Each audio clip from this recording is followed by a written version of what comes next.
நாளாகமத்தின் 2ஆம் புஸ்தகம் 35ஆம் அதிகாரம். அதற்கு பின்பு யோசியா எருசலேமிலே கர்த்தருக்கு பஸ்காவை ஆசரித்தான். அவர்கள் 1ஆம் மாதம் 14ஆம் தேதியிலே பஸ்கா ஆட்டுக்குட்டியை அடித்தார்கள். அவன் ஆசாரியர்களை அவர்கள் முறை வரிசைகளில் வைத்து அவர்களை கர்த்தருடைய ஆலயத்தில் ஆராதனை செய்ய திட்டப்படுத்தி இஸ்ரவேலையெல்லாம் உபதேசிக்கிறவர்களும் கர்த்தருக்கு பரிசுத்தமாக்கப்பட்டவர்களுமாகிய லேவியரை நோக்கி, பரிசுத்த பெட்டியை தாவீதின் குமாரனாகிய சாலோமோன் என்னும் இஸ்ரவேலின் ராஜா கட்டின ஆலயத்திலே வையுங்கள். தோளின் மேல் அதை சுமக்கும் பாரம் உங்களுக்குரியதல்ல.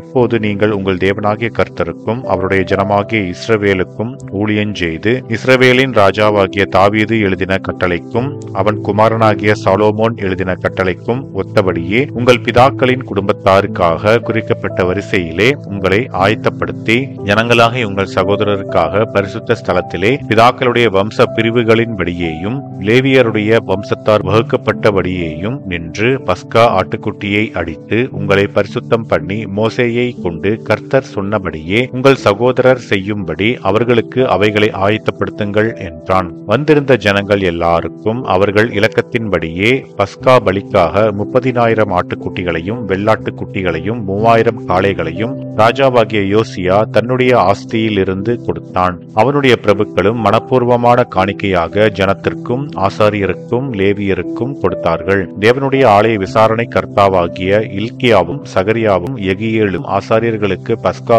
பலிக்கென்று 2600 ஆட்டுக்குட்டிகளையும் 300 காளைகளையும் கொடுத்தார்கள். கொனானியா, செமாயா, நெதனியேல் என்னும் அவர்கள் சகோதரரும் அசபியா, ஏயேல், யோசபாத் என்னும் லேவியரின் பிரபுக்களும் லேவியருக்கு பஸ்கா பலிக்கென்று 5000 ஆட்டுக்குட்டிகளையும் 500 காளைகளையும் கொடுத்தார்கள். இப்படி ஆராதனை திட்டம் பண்ணப்பட்ட போது ராஜாவினுடைய கட்டளையின்படியே ஆசாரியர் தங்கள் ஸ்தானத்திலும் லேவியர் தங்கள் வகுப்புகளின் வரிசையிலும் நின்று பஸ்கா ஆட்டுக்குட்டியை அடித்தார்கள்.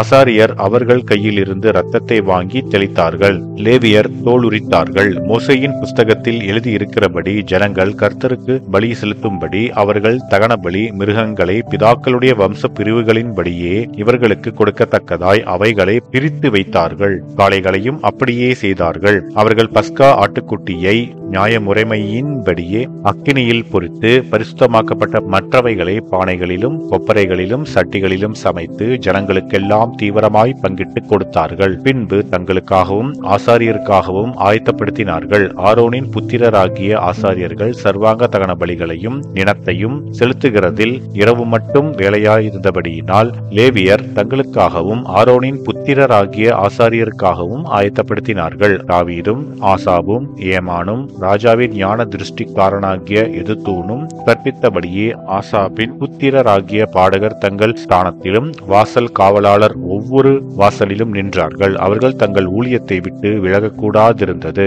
லேவியரான அவர்கள் சகோதரர் அவர்களுக்காக ஆயத்தப்படுத்தினார்கள். அப்படியே ராஜாவாகிய யோசியாவினுடைய கட்டளைப்படி பஸ்காவை ஆசரிக்கிறதற்கும் கர்த்தருடைய பலிபீடத்தின் மேல் சர்வாங்க தகன பலிகளை இடுகிறதற்கும் அடுத்த கர்த்தருடைய ஆராதனை எல்லாம் அன்றைய தினம் திட்டமாய் செய்யப்பட்டது. அங்கே வந்திருந்த இஸ்ரவேல் புத்திரர் அக்காலத்தில் பஸ்காவையும் புளிப்பில்லாத அப்ப பண்டிகையையும் 7 நாள் அளவும் ஆசரித்தார்கள். தீர்க்கதரிசியாகிய சாமுவேலின் நாள் தொடங்கி இஸ்ரவேலிலே அப்படி கொத்த பஸ்கா ஆசரிக்கப்படவில்லை. யோசியாவும் ஆசாரியரும் லேவியரும் யூதாவனைத்தும் இஸ்ரவேலில் வந்திருந்தவர்களும் எருசலேமின் குடிகளும் ஆசரித்த பஸ்காவை போல இஸ்ரவேல் ராஜாக்களில் ஒருவரும் ஆசரித்ததில்லை. யோசியாவுடைய ராஜ்யபாரத்தின் 18ஆம் வருஷத்திலே இந்த பஸ்கா ஆசரிக்கப்பட்டது. யோசியா தேவாலயத்திற்கு அடுத்ததை திட்டப்படுத்தின இந்த எல்லா நடவடிக்கைகளுக்கும் பின்பு எகிப்தின் ராஜாவாகிய நேகோ ஐபிராத்து நதியோரமான கர்கேமிஸ் பட்டணத்தின் மேல் யுத்தம் பண்ண வந்தான். அப்பொழுது யோசியா அவனுக்கு விரோதமாய் யுத்தம் செய்ய புறப்பட்டான்.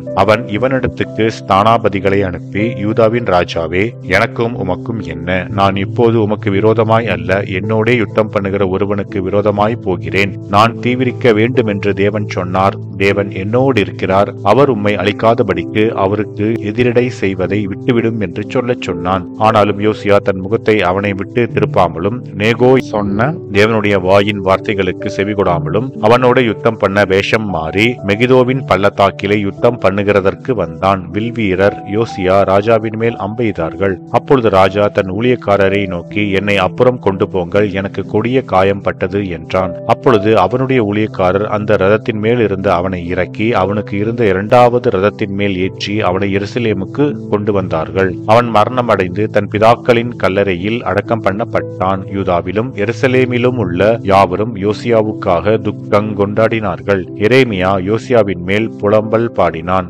சகல பாடகரும் பாடகிகளும் இந்நாள் வரைக்கும் தங்கள் புலம்பல்களில் யோசியாவின் மேல் பாடுகிறார்கள். அவைகள் இந்நாள் வரைக்கும் இஸ்ரவேலிலே வழங்கி வருகிறது. அவைகள் புலம்பலின் புஸ்தகத்தில் எழுதியிருக்கிறது.